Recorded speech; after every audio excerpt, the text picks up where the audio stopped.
Mari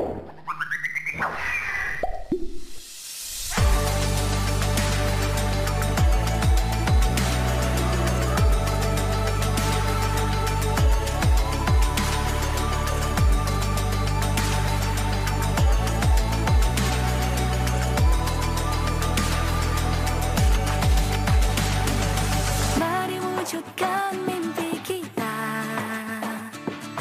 bersama kita pasti bisa. Assalamualaikum warahmatullahi wabarakatuh. Salam guru penggerak.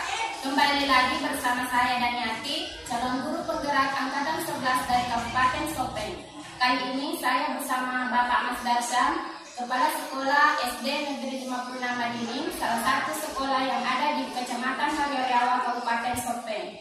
Hari ini saya akan melakukan kegiatan demonstrasi kontekstual tentang modul 3.1.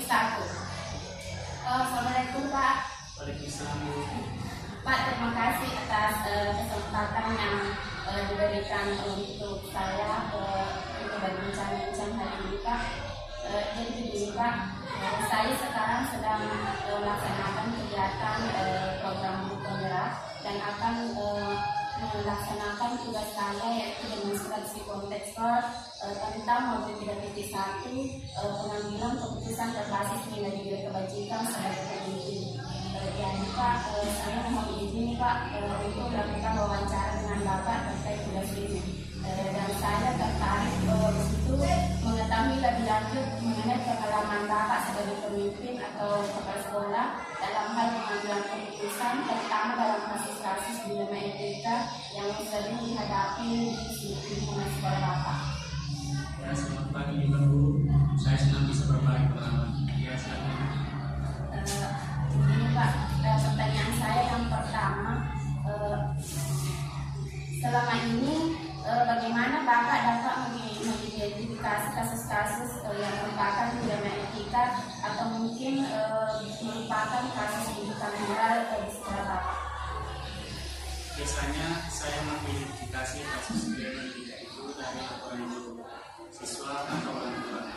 Ada beberapa indikator yang saya perhatikan, seperti adanya pertentangan nilai, adanya pihak yang dirugikan, atau adanya keputusan yang sulit diambil karena melibatkan banyak pihak dengan kepentingan yang berbeda.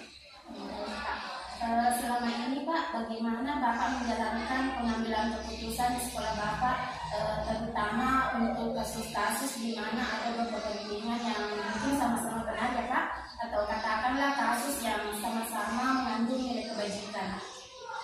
Ya, dalam situasi seperti itu, saya biasanya berusaha mencari solusi win-win solution.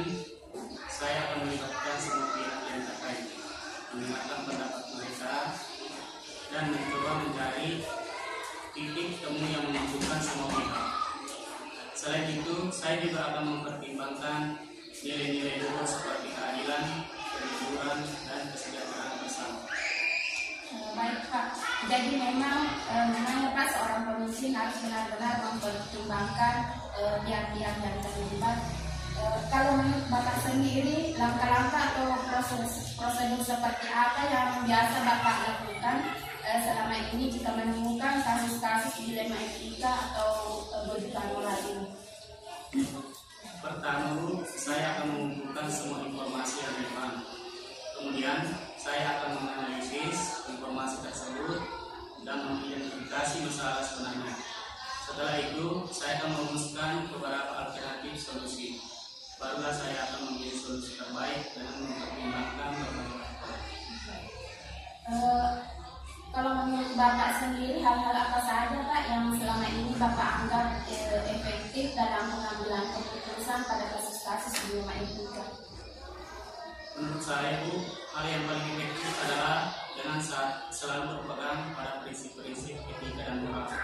Selain itu, melibatkan semua pihak yang terkait, berpikir secara kritis, dan mencari solusi yang kreatif juga sangat penting. Baik Pak, mungkin itu merupakan ciri seorang pemimpin yang baik ya Pak. Pertanyaan saya selanjutnya Pak, hal-hal apa saja yang selama ini merupakan tantangan dalam pengambilan keputusan pada kasus-kasus dilema etika? Mungkin saja selama ini Bapak menjadi kepala sekolah pernah mengalami beberapa hal yang merupakan tantangan bagi Bapak?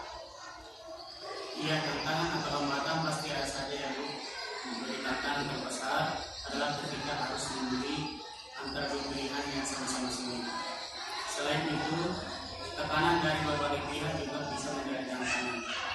Namun, yang paling sulit adalah ketika harus mengambil keputusan yang tidak menyenangkan semua pihak. Tekanan dari beberapa pihak menurut Bapak adalah sesuatu yang sulit ya Pak.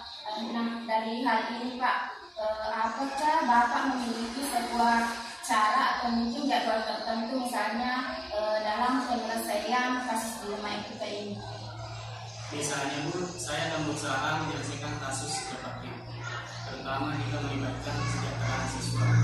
Namun, untuk kasus yang kompleks, saya akan memberikan tenggang waktu tertentu untuk mencari solusi yang terbaik. Dari hal yang Bapak ungkapkan, apakah ada seseorang atau mungkin faktor-faktor apa yang selama ini mempermudah atau membantu Bapak dalam pengambilan keputusan dalam kasus-kasus dilema etika? Saya sangat terbantu dengan masukan dari guru-guru, komite sekolah, dan juga para ahli ilmu dan pendidikan. Selain itu, nilai-nilai agama dan pengalaman saya sebagai seorang pendidik juga menjadi pedoman bagi saya dalam mengambil keputusan. Dari semua hal yang telah Bapak sampaikan tadi, kira-kira pembelajaran apa Pak yang dapat Bapak petik dari pengalaman Bapak dalam mengambil keputusan dilema etika? Dari semua hal yang telah disampaikan tadi Bu, setiap kasus adalah pembelajaran bagi saya. Jadi saya belajar untuk lebih sabar, lebih bijaksana, dan lebih peka terhadap perasaan orang lain. Saya juga belajar bahwa tidak ada solusi yang sempurna, namun kita harus selalu berusaha untuk mengambil keputusan yang terbaik. Betul sekali Pak. Yang Bapak katakan tadi bahwa solusi itu memang tidak ada yang sempurna ya Pak. Apalagi jika dihadapkan oleh dua pihak yang mungkin satu pihak menerima dengan baik keputusan kita, sementara pihak yang lain agak-agak tidak sesuai dengan pemikirannya ya Pak. Sekali lagi terima kasih Pak atas waktunya untuk hari ini, dan terima kasih juga sudah berbagi pengalaman tentang bagaimana menjadi seorang pemimpin yang baik, terutama jika menghadapi kasus-kasus dilema etika atau mungkin bukan moral. Terima kasih banyak Pak.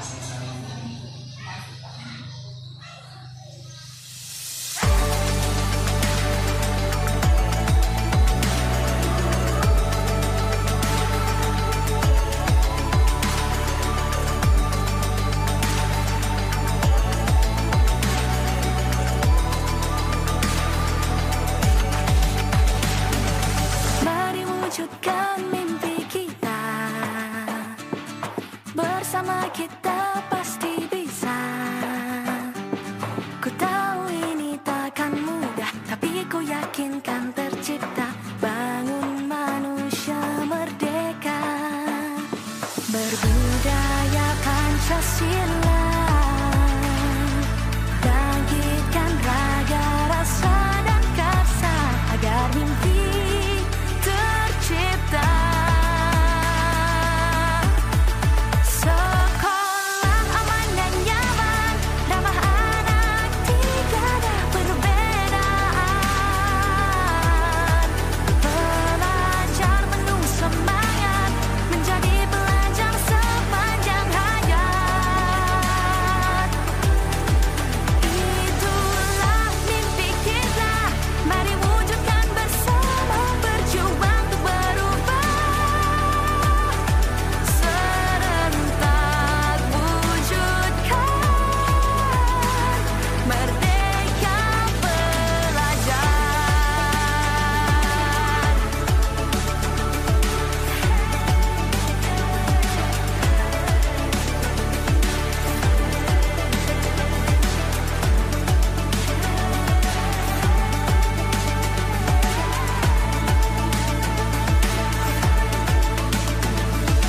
Masalahmu, masalahku, senyummu, kebahagiaanku, bersama hadapi tantangan demi masa depan.